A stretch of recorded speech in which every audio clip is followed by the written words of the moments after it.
Неговото оделение се пингвините, птиците, морските лавови, а при срце му се слониците Дуња и Дела.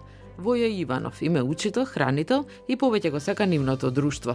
Разочаран е што државата не ја модернизира зоолошката градина во Скопје, која постои речиси 100 години, а тоа доведе и да го изгуби кандидатскиот статус во Европската асоциација на зоолошки градини и аквариуми.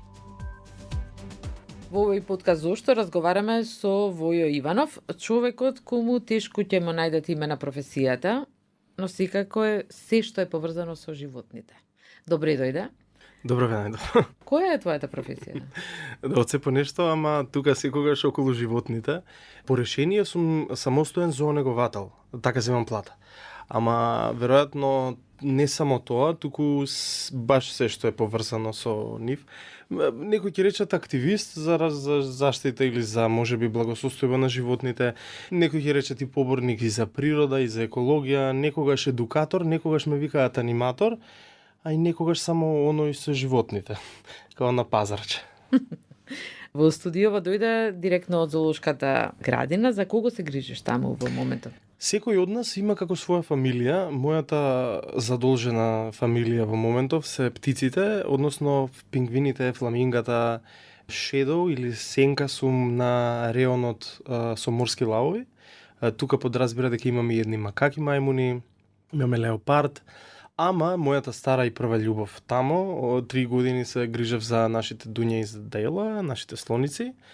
И тие ми се така секогаш при срце и колегите кога некој од нив оди на одмор секогаш знае дека јас сум тука некаде за да ускокнам и таму, ама во главном секој од нас нели се грижи како и кога имате неговател во градинка, во училиште, нели учител, учителка, си има свое оделение, така и ние моето оделение се овие што ги наброја. И како изгледа работниот ден? Како почнува? Ти си тој кој што ја креира целата магија. Ти за нив правиш дом, ти за нив правиш ден, ноќ, за нив правиш плима или осака, ако се водни животни, и практично ја диригираш целата работа. Како диригентот, веројатно, во филхармонија, или можеби како некогаш се осеќам и како оној суфлерот во театар, кога ја знае целата представа од почеток до крај, ама не е тој што се појавува, нели звездите во овој случај треба да се нашите животни, односно амбасадори за некоја порака, можеби што ние треба да ја пратиме кон публиката. Како покажуваат животните дека не можат без тебе?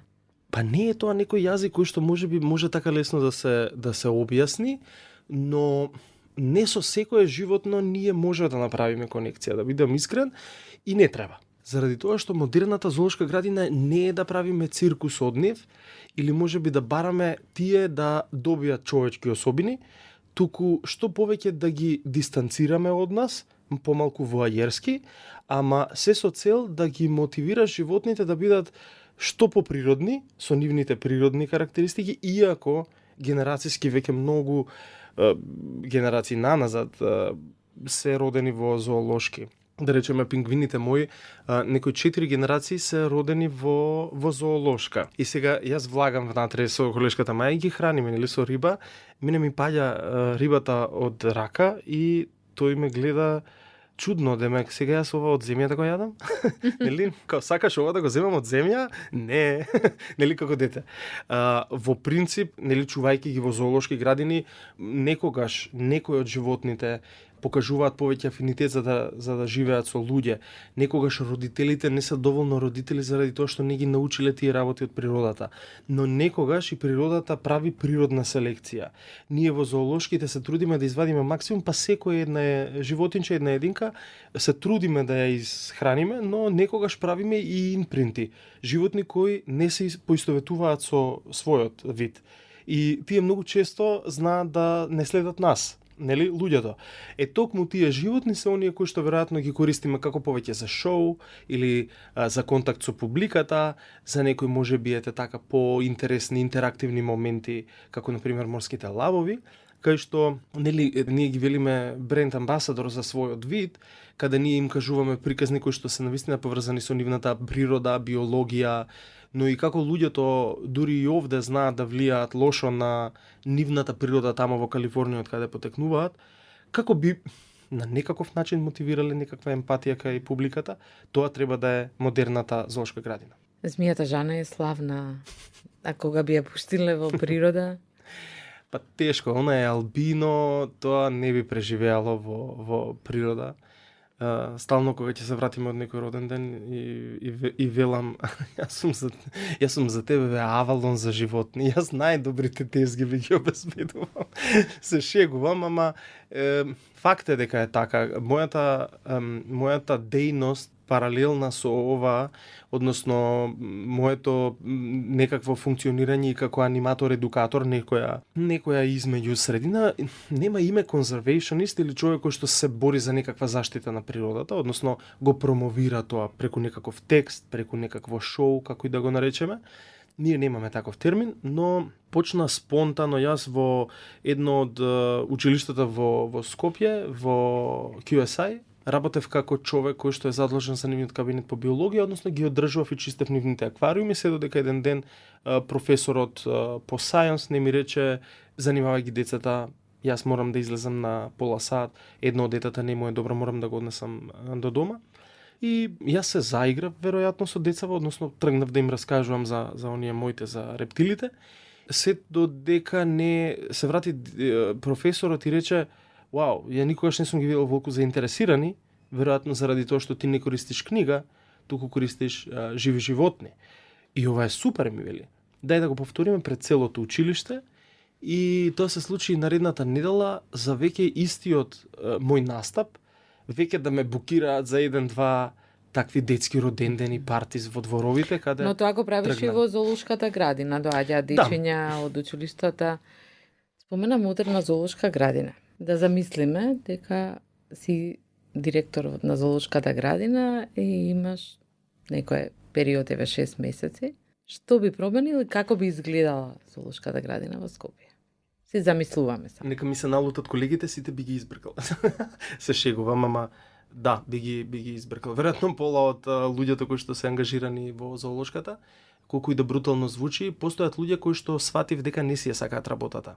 Не можеш да не си ја сакаш работата, а при тоа да треба да работиш со живи животни, невини кои што немаат право на избор. Тие живеат тамо.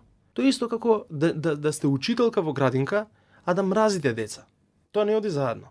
Прилично брутално вака. Прилично брутално звучи и веројатно заради тоа и попаметно да не сум никогаш во животот на таква некоја позиција, но пак ќе кажам, зоолошката треба да е место на луѓе што навистина прво си ја сакаат, почитуваат работата, а второ ќе треба да бидат спремни да ја променат. Заради тоа што иако зоолошката во последниве години многу имаше навистина многу промени, еволуираше. Нели Дарвин рекол дека тоа не е процес преку ноќ, туку е некогаш многу време треба.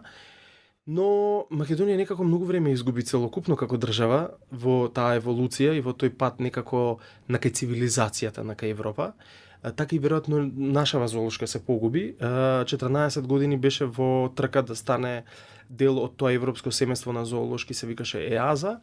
Да минатата година го изгубиме тој кандидатски статус, односно обитот за да бидеме кандидат членка на ЕАЗа, и во моментов сме казнети со 5 годишно банирање и практично, за жал, во следниве, останати се уште 3,5 години, ние нема да можеме да донесеме ниту нови животни, ниту нашиве животни кои што се овде, не можеме да ги испратиме некаде во Европа.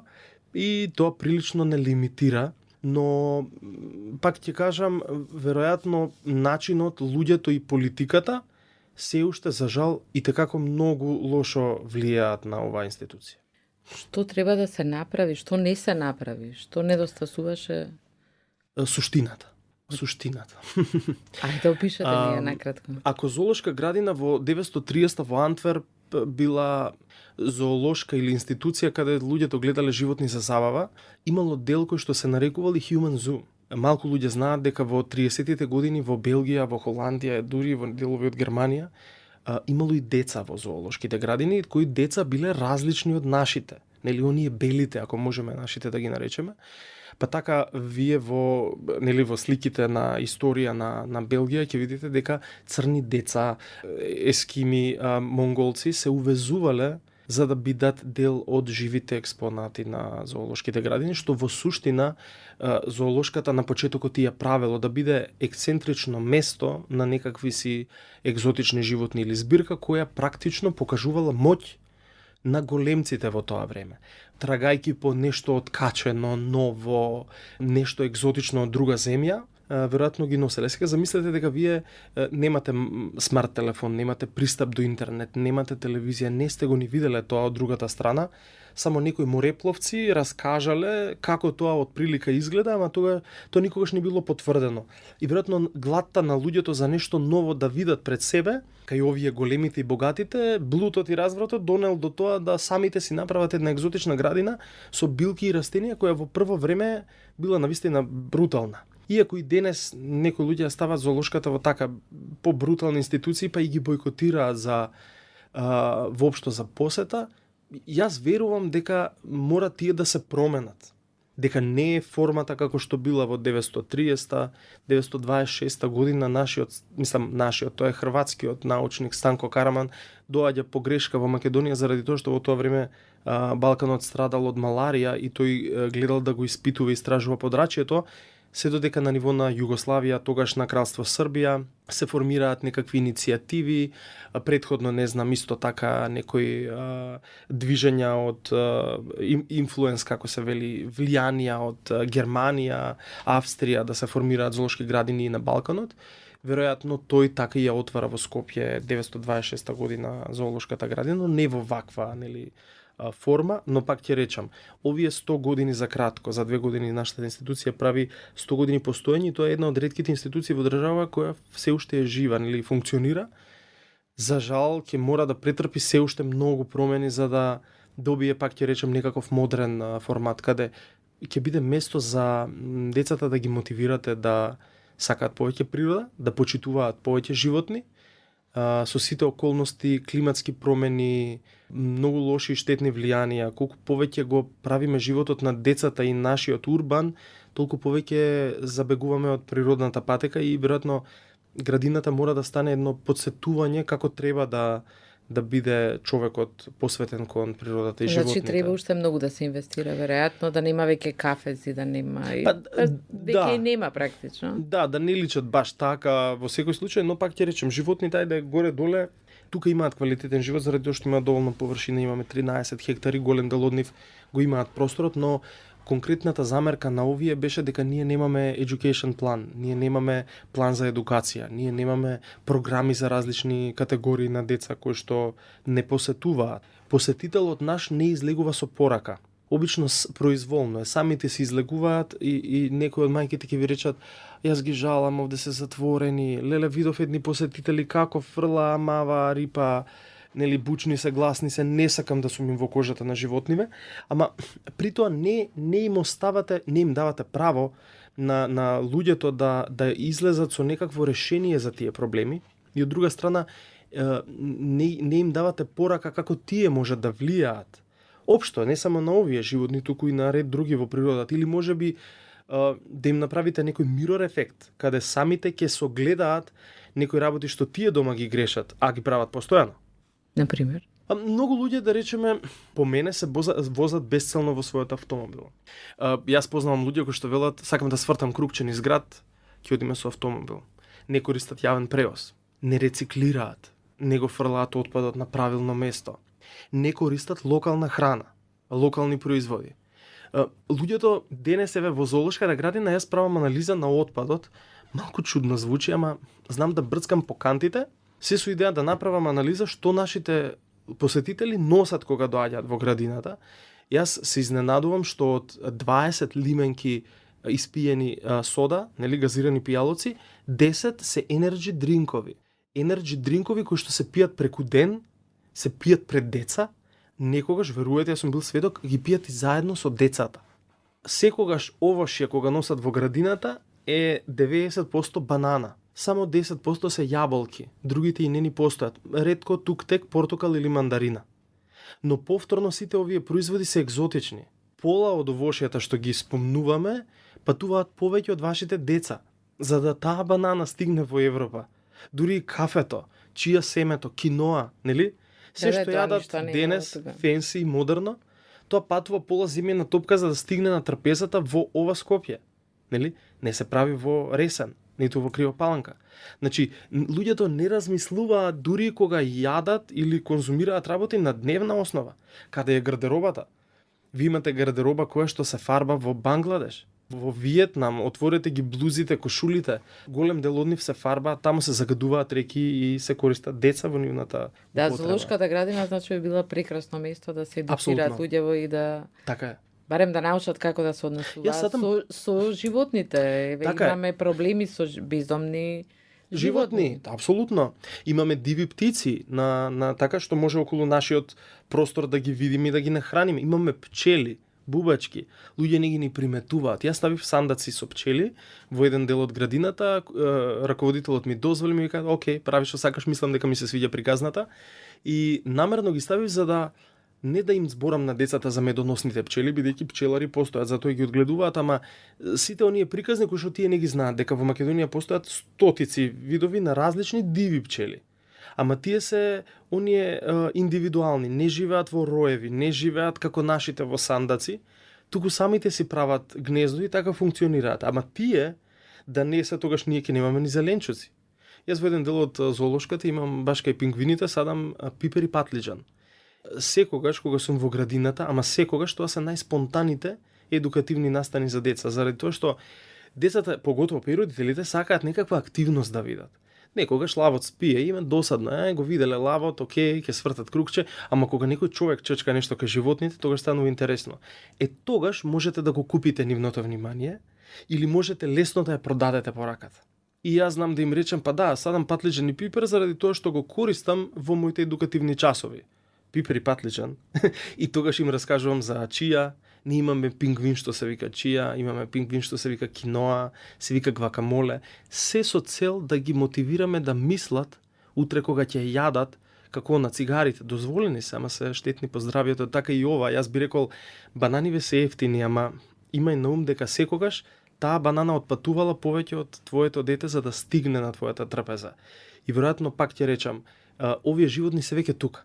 Тај со останатите колку што можеме да спасиме. Одземајќи ја природата во Мексико или во Јужна Америка за нашето авокадо во Скопје, веројатно така ќе влијаеме на луѓето да ја сменат перцепцијата дури и на конзумеризмот. Често одиш и на снимања на филмски сетови, на снимање на филмови. Која е твојата улога во македонските филмови, а не истрански? Да. Па, веројатно, да, почна спонтано, ама подосна и си доби некаква формат.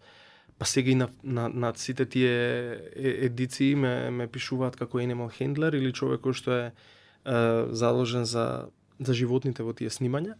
И некогаш на реклама, видео, музички спот или некаква промоција, филм, документарен или игран. Ако видите некоја куче што претрчува маче, што се пентари, некоја мравка што се појавила, буамара долетала, секогаш сум тука некаде јас или некој мој пријател во близина, заради тоа што веројатно таквата екипа од професионалци чини многу да ја чувате цел ден на сет и веројатно режисерите сватија дека не можат да почекаат на животното да одглуми некоја сцена, туку подобро е да има човек кој што ќе го мотивира најдоброто од животното за да го добие тоа што режисерот го сака. И пак ќе речем, веројатно животот и растењето со животни или тој Doolittle јазик помага за тоа да и во овој случај лесно си ја реализирам и оваа работна задача. И да, едно од поубавите искуства ми се токму и ваквите снимања, заради тоа што пак некако ја диригираш работата на природата. Бубамарата да не летне, дори снима. Така. Или да летне во прав момент. Да не донесе гости. Се шегувам, ама да, така е.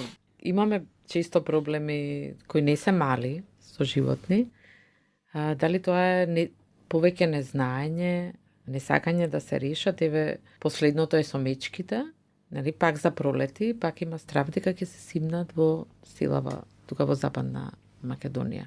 Како тоа може да се реши? Мислам дека не е доволно консултирана стручната фела, иако ја имаме, не е употребена доволно. Тука се луѓето од факултетите, тука се професорите на шумарски, на земјоделски, на Министерството за животна средина, верувам. Секако Македонското еколошко друштво, кои што навистина многу време посветуваат на истражување и работа на терен и точно ја знаат состојбата, но многу често пак од друга страна националните паркови, регионалните единици се секогаш некако повеќе политички ориентирани и одлуките се повеќе по профит и по конзумеризмот, на што го велам цело време, и алчноста на луѓето не доведе до ова. Од друга страна, може би сите па оние свесни, она пак моментот на мирор ефект, тоа што го велам јас, луѓе кои што често ќе ги видите дека може на социјалните мрежи критикуваат. Нас ни се случило да ни пишат, леле, мечките ви се во многу лошо живеалиште. И ние велиме, да, навистина е така, не може да го подобриме во моментов, бидејќи влезницата ни е 80 денари. Советот на град Скопје не сака да го прифати барањето на моменталната градоначалничка, бидејќи се во бојкот, и ние сме тие што страдаме. Со тие пари кои што зоолошката ги добива, апсолутно е незамисливо да го реновираме тоа живеелиште кое што е направено во 70-тите години и е такво какво што е. Истите тие луѓе, ако ги отворите на Facebook, ќе видите дека имаат цел еден албум, Edition, кај што скијале на околните планини. И сега некој ќе си рече, па добро, скија, тоа е баш убаво, така во природа, си одиш, си све. Баца, бев на ноќно скијање, топ си поминавме. Вау. Цела една планина е исечена за да вие се спуштите со скии. Палите рефлектори кои што може да обезбедат 6 месеци едно село да се обезбеди со струја, и за вас тоа е фенси, бидејќи трошите многу пари. А во исто време во град сте продавачите на етика. Чекайте малце. Ајот поново.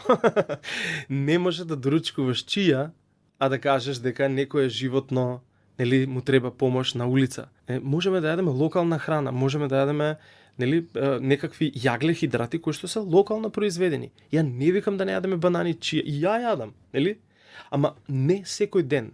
Не да ни биде тоа главната диета или исхрана или гардеробата на што го спомнав.